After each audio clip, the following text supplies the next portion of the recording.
What's up, guys? JP back at you once again, bringing you guys day number 13 in my 8th annual 31 Days of Horror, a series in which we watch and review 31 horror films in 31 days, all during the month of October, leading right up to Halloween. And continuing along today, we have 1974's Bad Ronald, which I have here in the Warner Archive collection.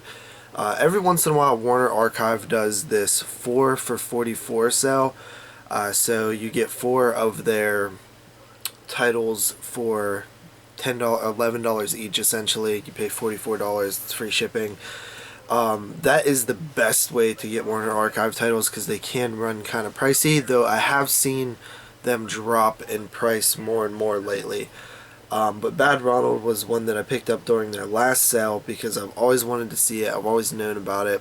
It's a TV movie from 1974, and it follows a kid named Ronald who is like completely socially awkward, kind of a mother's boy.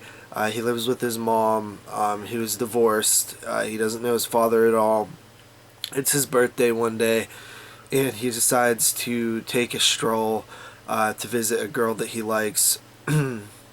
He ends up, kind of making a little bit of a fool of himself in front of like a bunch of people, asking her out, and then he leaves her yard and cuts down through the brush, where he accidentally knocks a girl off her bike.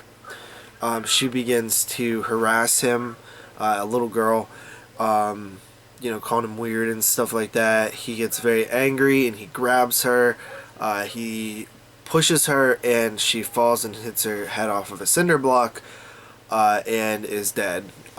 He then goes home, obviously distraught, and his mother, realizing that he's most likely going to be jailed for this crime and most likely convicted of murder, she sees the only way to protect him is to hide him. So she hides him in the bathroom area. There's a bathroom, a second bathroom in the house, and they basically seal it off and make it look like it's just a wall. And he hides in the house. The police come. They assume he runs away. A couple of weeks maybe later, his mother goes in for a surgery and actually ends up dying. A new family moves into the house, and Ronald's still living in the walls. So I'll leave the story off there. Man, like, this movie is very short. It's only like 74 minutes. It's very simple in premise, but it just works so well. You're just into it the whole entire time.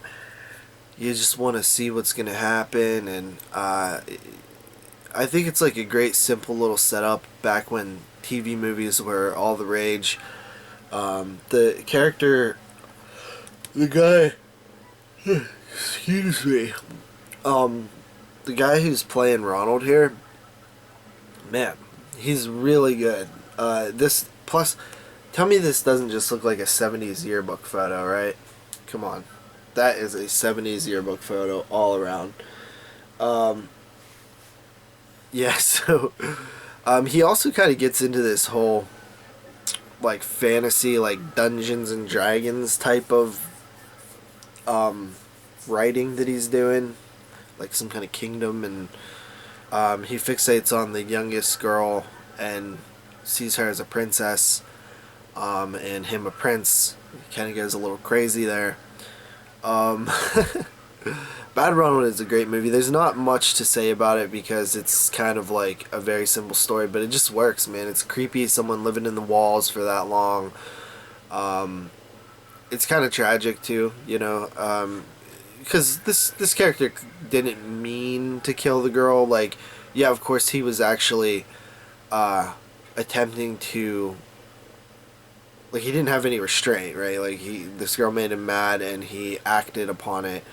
Though murder or death wasn't his intention, he still, did actions that led to that, because of lack of self-control. So, I mean, it is a little tragic.